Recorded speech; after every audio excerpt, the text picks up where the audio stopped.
Bien sabrán que son puntuales las ocasiones en las que me pronuncio acerca de una temática tan íntima, delicada y profunda como el amor. A decir verdad, no vislumbro un paradigma demasiado esperanzador desde mi humilde óptica. Relaciones inclinadas hacia la dependencia y posesión, divorcios cada vez más frecuentes y, a la postre, exigencias que rebasan el espectro de lo alcanzable. ¿En qué me involucra esto a mí?, se cuestionarán algunos. Sinceramente, yo considero que tales asuntos guardan una importancia capital. Desde un sentido filosófico, el amor representa el afecto, la bondad y la compasión del ser humano en su máximo apogeo. Y si un sentimiento resultante y productor de una serie de actitudes, emociones y experiencias que la cuasi totalidad de los aquí presentes vamos a vivir tarde o temprano entra en decadencia, ¿no es este acaso un motivo merecedor de nuestra preocupación? ¿Qué menos que mirar con lupa ciertos cambios sintácticos y paradigmáticos florecientes en las últimas décadas? Bueno, cada cual tendrá sus prioridades y también sus puntos de vista. Sin ir más lejos, mi cometido a lo largo del presente documental es exponer y analizar los fundamentos de un ensayo titulado La agonía del Eros, y cuyo autor consta como uno de los filósofos más notorios y polémicos del siglo XXI, Byung-Chul Han. Sin más dilación, nos encontramos ante el inexorable declive del amor. Que comience el espectáculo. La concepción de Eros emergió en la antigua Grecia, cuna de la civilización occidental. Con todo, la interpretación más habitual de dicho término hace alusión a una deidad primordial que encarna tanto la fuerza del amor erótico como el impulso creativo de una naturaleza siempre boyante, y con ello, la luz primigenia que es responsable de la creación y el orden de todas las cosas en el cosmos. Eso sí, la erótica como palabra, que se puede interpretar como pasión, amor o deseo vehemente, precede al dios Eros. Aunque la acepción clásica se ciñe al amor romántico de estirpe más pasional, carnal y efímera, en virtud de la atracción sexual como epicentro, la conversación que nos atañe abarcará en adición las implicaciones sobre relaciones amorosas más trascendentes y duraderas. A grandes rasgos, el libro de Han pone a disposición del lector importantes reflexiones sobre el significado que la sociedad del rendimiento del capitalismo tardío atribuye a las dimensiones humanas en términos de la negación del buen vivir y la ausencia de conciencia del Eros. Mas antes de proceder a su análisis, me veo en la obligación de realizar una pequeña advertencia al espectador. Los conceptos expuestos por el surcoreano se apoyan en un lenguaje tremendamente abstracto y teórico, razón por la cual aunaré esfuerzos extra para bajar con ustedes a un registro plagado de ejemplos más concretos y prácticos. Sí, quizás se trate del vídeo del canal más difícil de entender de buenas a primeras, así que he de rogarles un plus de atención y paciencia. Para comenzar, el autor alude a la ausencia de un otro como misterio o seducción en la sociedad actual. Poco a poco, la reducción de la distancia sociocultural y filosófica entre distintos grupos ha dado paso a una positividad que coloca a todos sus individuos como iguales. Con ello, la aniquilación de lo alternativo trae consigo inclusión y aceptación en forma, pero termina arrastrando a sus participantes hacia una amalgama de interrogantes de fondo. ¿Qué me falta para ser como él? ¿Por qué ella sí y yo no? ¿Podré hacerlo yo igual o mejor? Dado que grupos formados por iguales no conocen barreras, la mismidad fomenta un ambiente más competitivo, comparativo e infernizante entre sus miembros. Aquí se genera una interesante contradicción. Por un lado, se sienten seducidos por lo cómodo, seguro, común, aceptado, repetitivo y familiar. Y por otro lado, se encuentran insatisfechos por no ser igualmente iguales que sus semejantes, es decir, por ser peores en tal o cual cosa en contraste con lo que podrían llegar a ser. Por este motivo, Han denomina a dicho paradigma como infierno de lo igual. Por ejemplo, piensen en la manera en la que se conciben las series, películas y canciones en la actualidad. Pese a que el consumo multimedia ha incrementado significativamente en términos absolutos, existe una aceptación más esperable por parte del consumidor sobre lo que entra dentro de sus gustos. En ocasiones, las etiquetas superficiales del contenido, acción, romance, terror o pop, rock, house, bastan para que la gente se defina con base en ellas sin llegar a profundizar más en su sustancia, ya que esto último implicaría separar, clasificar y distinguir dentro de lo igualado. He aquí otro ejemplo más esclarecedor. Supónganse estudiando una lengua distinta a la suya cuando, de repente, se topan con una palabra hasta entonces desconocida. Bien, ¿cuántas veces se han decantado por traducirla literalmente en lugar de comprender su significado de cero? Sí, es instintivo proceder así en los inicios, y más aún con sustantivos tan básicos como mesa, árbol o planeta. Sin embargo, es tan solo cuestión de tiempo que acaban encontrando términos que carecen de traducción directa o portan una pluralidad semántica que no se corresponde con su idioma natal. Table es diferente de mesa, pero quiere decir en esencia lo mismo, y desk tienen distinto significante, pero el mismo significado. En contrapartida, ¿qué hay del pronombre on en francés? A poco que profundicen en dicha lengua, advertirán que on ni siquiera es intercambiable por una única palabra en español en algunos contextos, y esto causa rechazo. Asimismo, la otredad a la que un sujeto se expone al ahondar en un idioma extranjero tenderá a aumentar conforme más remoto sea. El otro alfabeto, la otra gramática, el otro fonema, etc. Pese a todo ello, quizás la mejor representación del infierno de lo igual sea el me gusta, un patrón mediante el cual el usuario extiende su conformidad con un elemento audiovisual que suscite interés al contener diversas partes asociadas a una experiencia positiva. Así pues, este concepto no implica que el mundo sea el mismo, sino que estamos programados para buscar, preferir y elegir la mismidad en bucle. Antes bien, sería de esperar que esta noción planteara en ustedes dudas y objeciones razonables. Si nos comparamos con los demás en la competitiva matriz de lo igual, ¿no les estaríamos reconociendo entonces como otros? En suma, ¿no se dan acaso ciertas particularidades en las unidades de consumo previamente mencionadas? De acuerdo, existen atuendos, platos o dispositivos electrónicos cuya envoltura material es idéntica. Pero ¿podría decirse lo mismo de todas las camisetas, recetas, videojuegos o series? Es evidente que no. Un mundo donde los productos sean copias monocordes y regulares no es tan interesante como uno en el que la novedad tenga lugar. Definitivamente, también queremos cosas nuevas. En efecto, se trata de una muy buena observación, pues nos conduce al discernimiento de dos conceptos que parecen iguales pero que no lo son en realidad: la diferencia y la otredad. Por un lado, la diferencia es articulada como una lista de variaciones en los atributos o en una lista de atributos no comunes de las cosas comparadas. Así, la diferencia es positiva porque pretende agregar bloques de información sobre lo ya conocido y desde ahí resaltar la fascinación por el infierno de lo igual. Por otro lado, la otredad constituye una alteridad de la cual no se puede hablar con satisfacción y precisión, y por lo tanto mantiene su incógnito a pesar de los intentos de domesticación y explicación del lenguaje humano.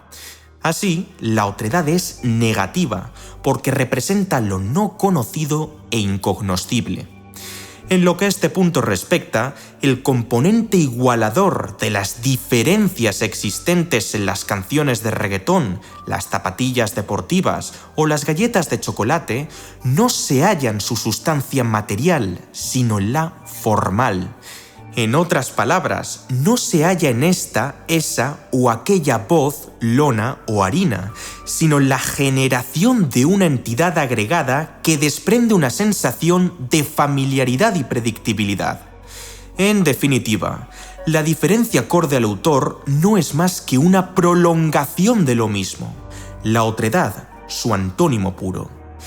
Queremos cosas nuevas viene a decir queremos cosas diferentes sobre iguales y por igualación, pero no cosas ótricas.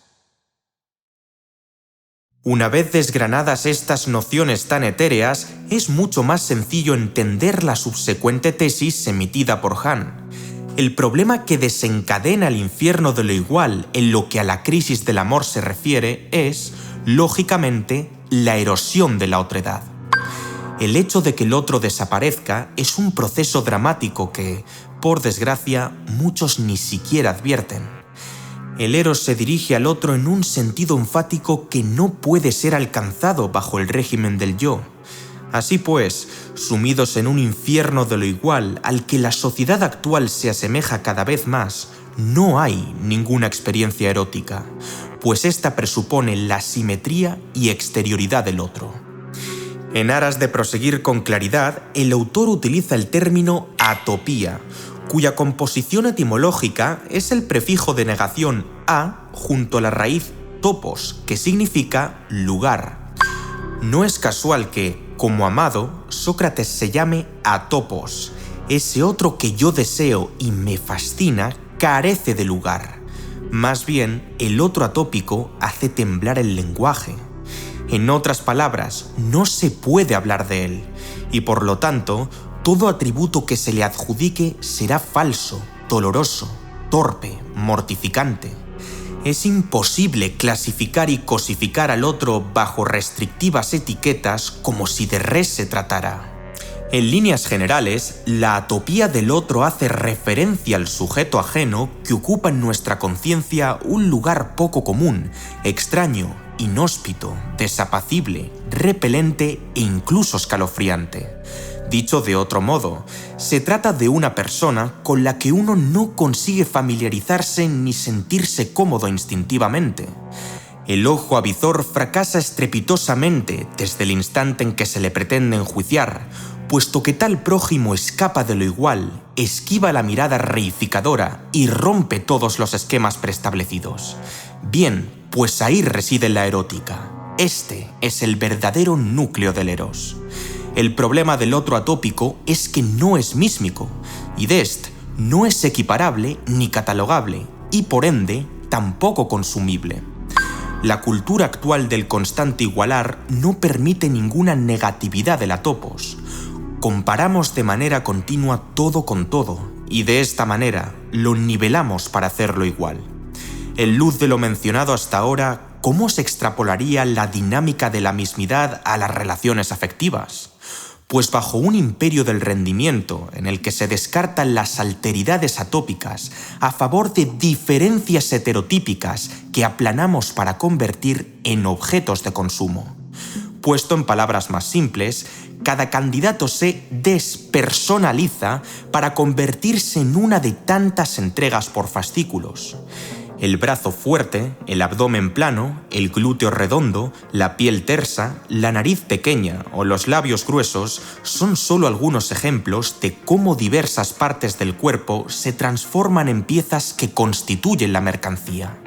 En componentes siempre optimizables, perfeccionables y mejorables que se restringen a estándares igualísticos que fomentan la comparación entre diferentes sujetos. Bastaría con adaptar las declaraciones anteriores al patrón descrito. ¿Qué me falta para ser tan robusto como él? ¿Por qué ella sí tiene una estatura decente y yo no? ¿Podré vestirme, peinarme o moverme yo igual o mejor? Asimismo, este enfoque productivo fomenta la concepción del amante como ítem de usar y tirar, a saber, un material explotable, agotable y reemplazable. Y no necesariamente lo intercambiamos porque haya algo mal con sus dientes, con sus piernas, con sus manos, con sus ojos. no necesariamente lo sustituimos cuando uno o varios de sus gadgets han dejado de funcionar o funcionan mal, sino porque encontramos a un individuo cuyos elementos constituyentes funcionan diferentemente mejor, y por consiguiente nos acerca más al lugar placentero, tranquilo y pronosticable que describe el infierno de lo igual. A fin de cuentas, ese es el imperativo de una máquina de rendimiento: funcionar de forma eficaz y eficiente durante el mayor tiempo posible. De ahí que el sistema únicamente permita y aplauda las diferencias comercializables y mantenidas por personas condenadas a una vorágine de continuas y esclavizantes autoexigencias. Acorde a Han, las personas que se venden a ellas mismas como auténticas en vez de apreciarse como alternas, se están forzando y condicionando a producir sin descanso un artículo llamado yo, es decir, a producirse. No obstante, ¿cuáles son las consecuencias de proceder así en un mundo donde todas las distinciones no son más que prolongaciones de lo igual? Pues una vil y horrorosa presión que acaba destrozando psíquicamente a aquellos sujetos incapaces de rendir a su máximo potencial para amoldarse a las demandas igualísticas.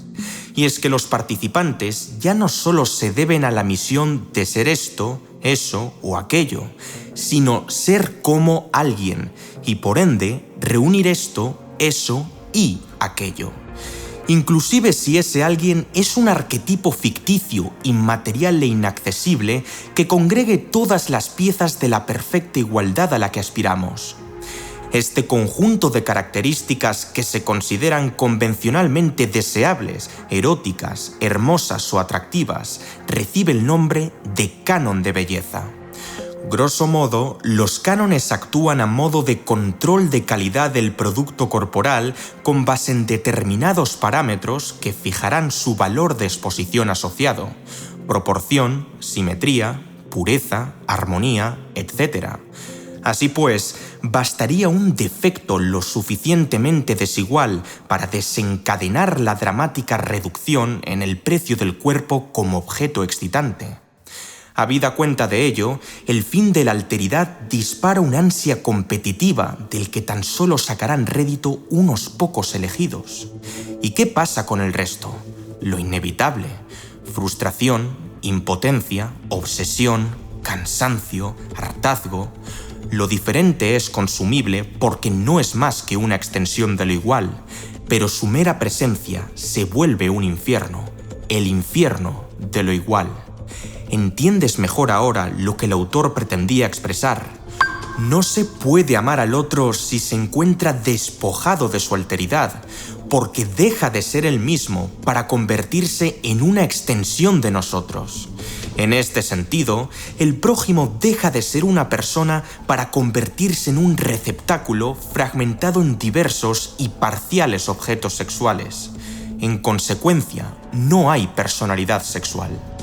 Si bien esta premisa no es exclusiva de la época tardomoderna, la exacerbación con la que tales rasgos ejercen su presencia en el sujeto contemporáneo sí lo es. Hoy en día, los medios digitales totalizan el presente y diluyen el sentido del otro atópico. Bajo este marco, el surcoreano alega que estamos desconectados del tiempo del amor por nuestras ilimitadas posibilidades de elección y la coerción de la optimización efectiva. De hecho, Han se interroga sobre qué lugar ocupa su teoría en una sociedad atravesada por datos y publicaciones que se transmiten online a una velocidad vertiginosa y en un continuum ultraacelerado cuyo contenido superfluo y banal promueve la exclusión de la negatividad.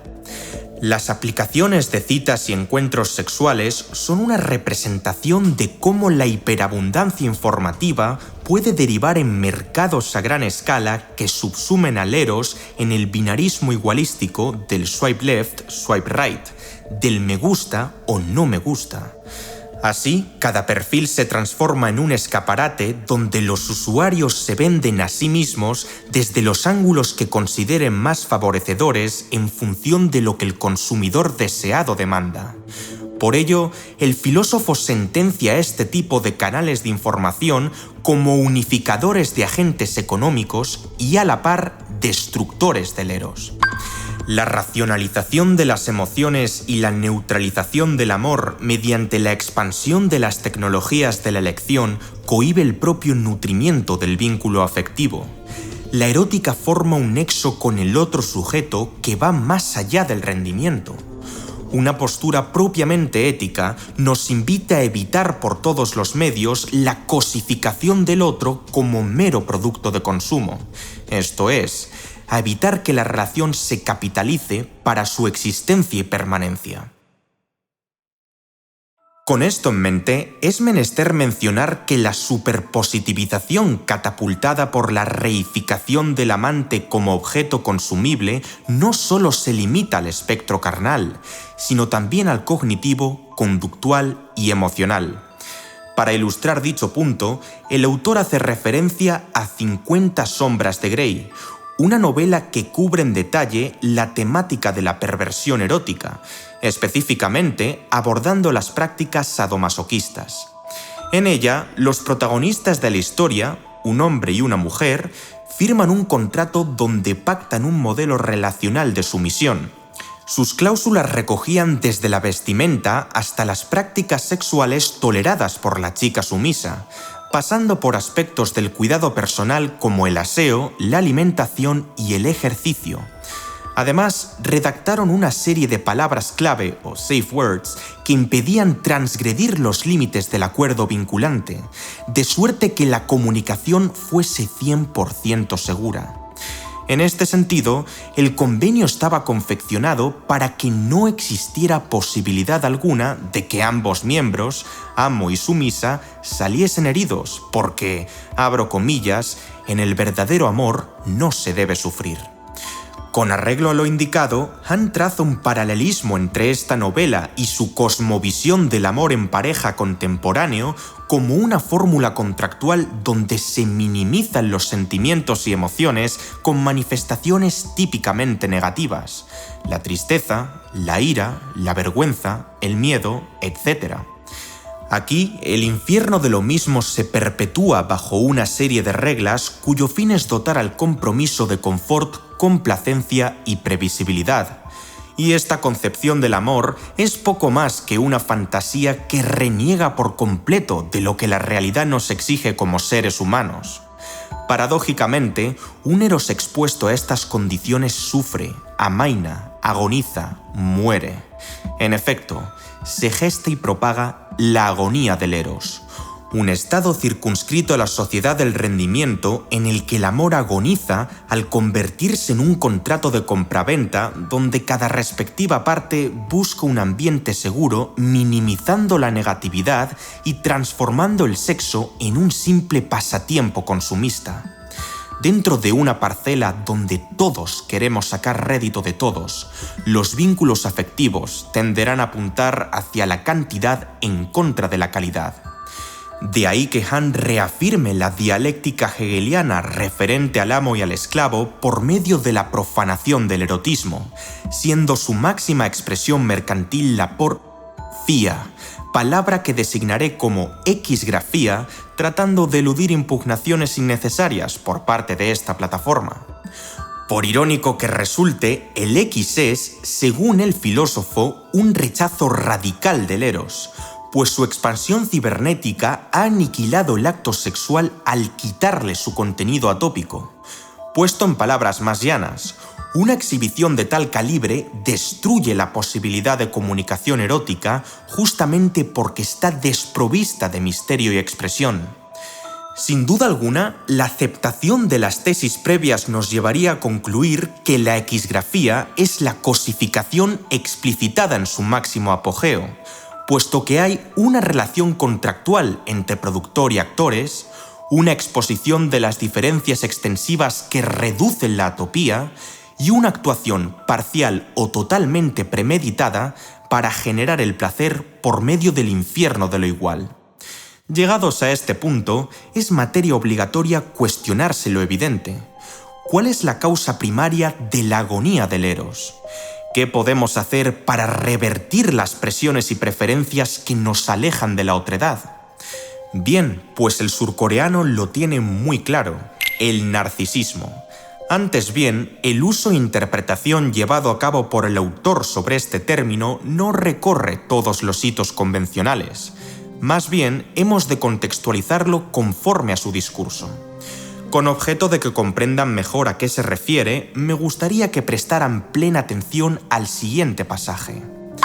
Vivimos en una sociedad cada vez más narcisista, donde la libido se invierte sobre todo en la propia subjetividad. Empero, el narcisismo no es ningún tipo de amor propio.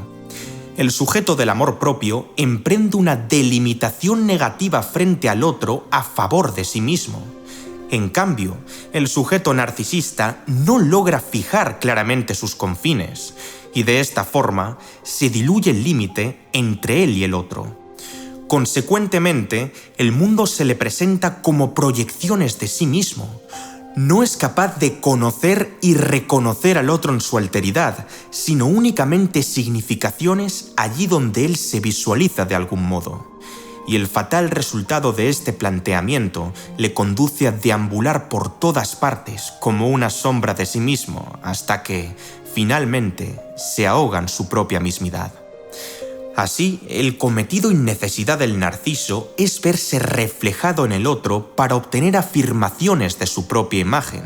Esto es, poner a prueba la validez mercantil del yo mediante retornos positivos sobre su producto.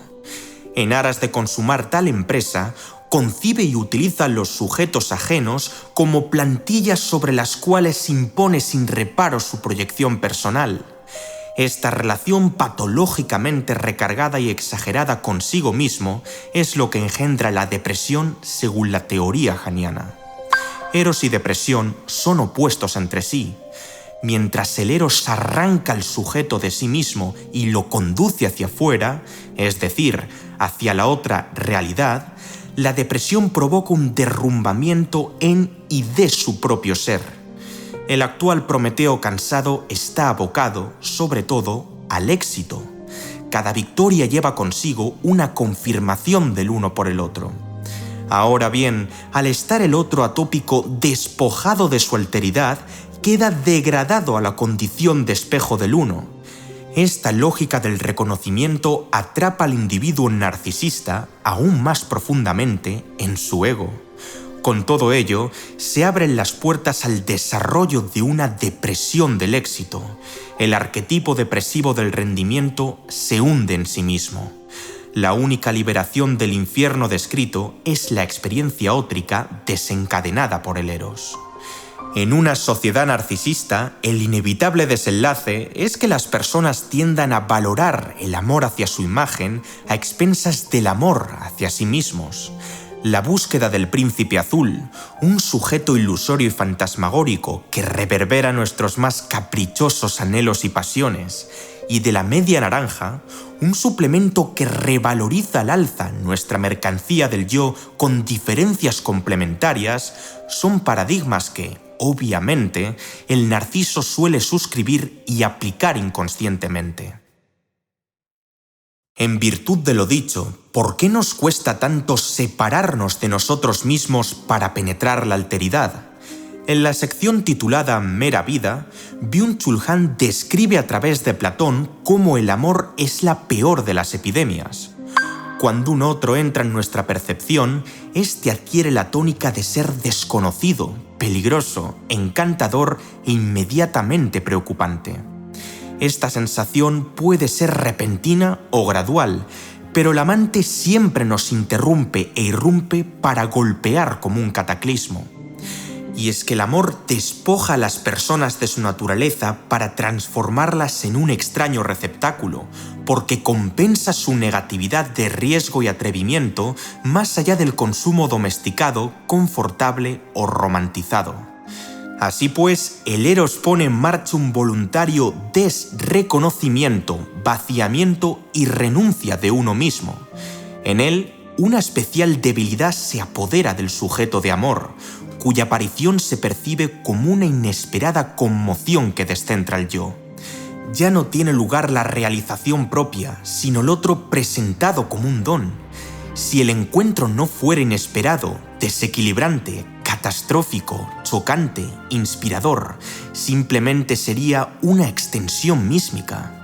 Cuando el individuo no está abierto a él, ni ha delimitado correctamente lo uno de lo otro, se predispone entonces a malinterpretarlo, domesticarlo o ignorarlo como si de un prototipo tasable, medible y pecuniario se tratara. Con todo, la esencia del amor consiste en la renuncia de la autoconciencia en pos de alcanzar el regreso reconciliador del otro en un sentido vivificante. Nada tiene que ver con una apropiación violenta, una compraventa estipulada o un usufructo temporal. El poder del eros implica una impotencia hacia el otro más que una afirmación, y justamente por eso el otro atópico amedrenta, conmueve, disocia, porque puede cambiar nuestra vida de forma abrupta, inesperada y definitoria. Para sembrar el amor en su sentido holístico, el sujeto debe dar la bienvenida al habla ajena, al pensamiento alternativo, a la estética divergente, a la pluralidad paradigmática y a la diversidad cultural. Por impactante y temeroso que parezca, los pensamientos, acciones y emociones del amante no tienen por qué coincidir con los nuestros, ni tampoco ser una mera refracción de lo que nosotros queramos que sean. La expresión erótica es, en definitiva, el reconocimiento de otro inhóspito y foráneo lugar que levanta y sacude místicamente al yo narcisista sumido en la agotadora y depresiva persecución de una entelequia fugaz. Ahora me corresponde invitar a la audiencia a pronunciarse al respecto y transformar la caja de comentarios en un juego interactivo a través del cual podamos escuchar y valorar nuestros respectivos puntos de vista, aportaciones y experiencias. Dime, ¿qué es para ti el amor? ¿Cómo lo vives tú o esperas vivirlo? Lo sé, tratar semejante disyuntiva no es precisamente fácil. Quizás un buen punto de partida sea avanzar por descarte en vez de por confirmación. ¿Qué no es para ti el amor? ¿Y qué crees que te falta para vivirlo? Normalmente solo les desearía suerte, pero si de verdad han interiorizado el mensaje principal de esta disertación, entenderán que prefiera desearles antes algo mucho más trascendental en los tiempos que corren: coraje. Tanto para amar al otro como para amarse a uno mismo hace falta ser valiente, muy valiente. Por el momento, la presente reflexión concluye aquí. Sin embargo, me gustaría poner en tela de juicio las tesis de Hahn por medio de ciertos hallazgos de la más vanguardista psicología evolutiva, así como la cosmovisión de otros grandes pensadores como Platón, Søren Kierkegaard o Jean-Paul Sartre. Si el documental alcanza la cifra de 8.000 me gusta y el público expresa su interés por uno de estos autores en particular, me pondré manos a la obra con un nuevo ensayo. Sin más que decir, me dispongo a cerrar el discurso con una de mis citas preferidas de José Ortega y Gasset. La belleza que atrae rara vez coincide con la belleza que enamora.